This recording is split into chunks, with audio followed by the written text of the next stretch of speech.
The proclamation of the Holy Gospel according to Mark. Then they came to Capernaum, and on the Sabbath Jesus entered the synagogue and taught. The people were astonished at his teaching, for he taught them as one having authority and not as the scribes. In their synagogue was a man with an unclean spirit. He cried out, "What have you to do with us, Jesus of Nazareth? Have you come to destroy us? I know who you are, the Holy One of God." Jesus rebuked him and said, "Quiet, come out of him." The unclean spirit convulsed him, and with a loud cry came out of him. All were amazed and asked one another, "What is this? A new teaching with authority. He commands even the unclean spirits, and they obey him." His fame spread everywhere throughout the whole region of Galilee. The Gospel of the Lord.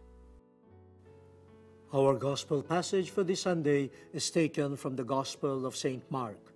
We have been reflecting on recognizing the authority of Jesus, the great prophet who is truly the Son of God. In the first reading from the book of Deuteronomy, the Israelites were afraid of a direct communication from God. How could we stand God when He speaks to us? How can we stand the signs of His presence, fire, earthquake, lightning? So they asked for a human prophet. And God promised to send them one, a prophet who will speak in God's name and whom the people should respect.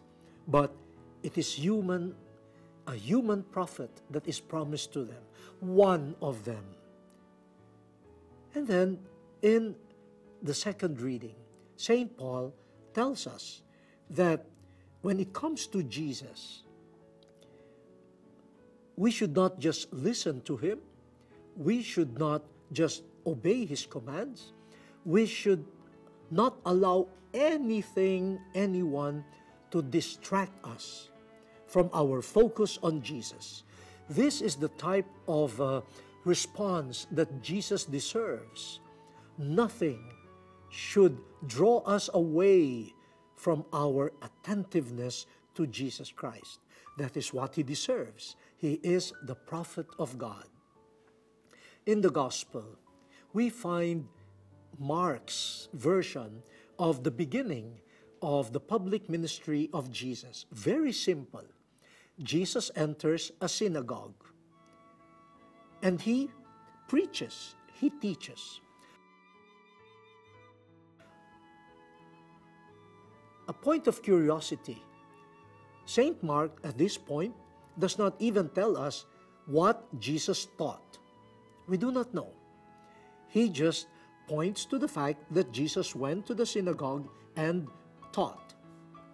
But St. Mark tells us how the people reacted to Jesus' teaching.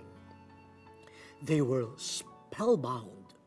They were amazed, for He taught with authority. And they even compared Him to the scribes.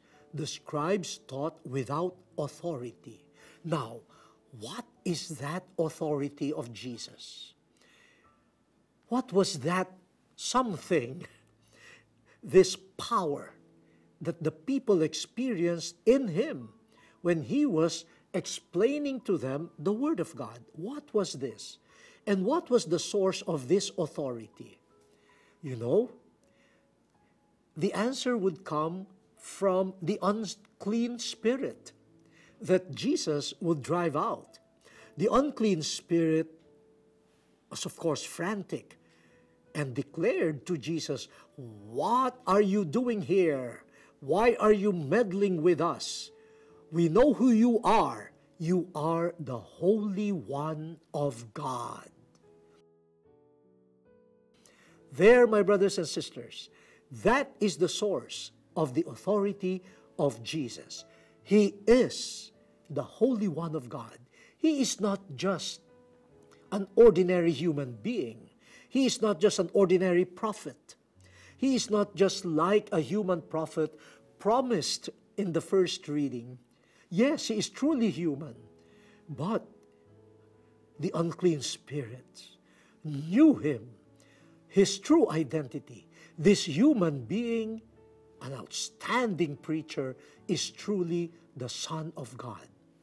So, the authority of this preacher, Jesus, this prophet Jesus, is not like the authority possessed by the scribes.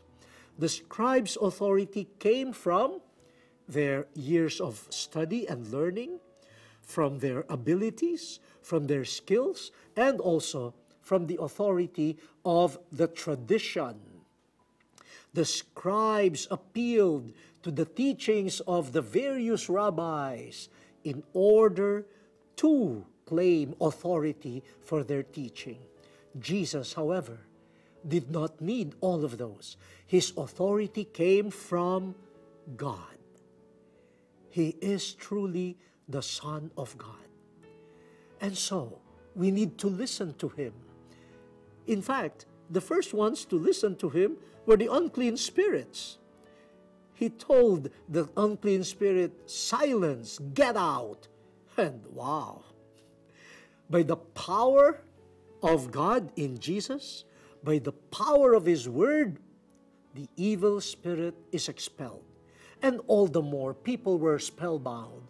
People were amazed. This is the type of attentiveness that we should give to Jesus. The attentiveness that St. Paul talks about in the second reading. Let nothing distract us from listening to Jesus, from putting him at the center of our lives, for he is no ordinary prophet. He is no ordinary talented speaker. He is the Holy One of God, and he comes not to destroy us, the destruction that the Israelites feared when the Holy One of God comes. No, he comes to save us from our enemies, to save us from the evil one. He will not destroy us. He will destroy our enemy. So, dear brothers and sisters, we are the new Israel. Let us have no fear in welcoming Jesus the prophet and believe that his authority is divine. Believe that he comes to save. When we come near him and when he comes near to us, we will not die. We will live. We will be saved if only we will receive him and focus on him.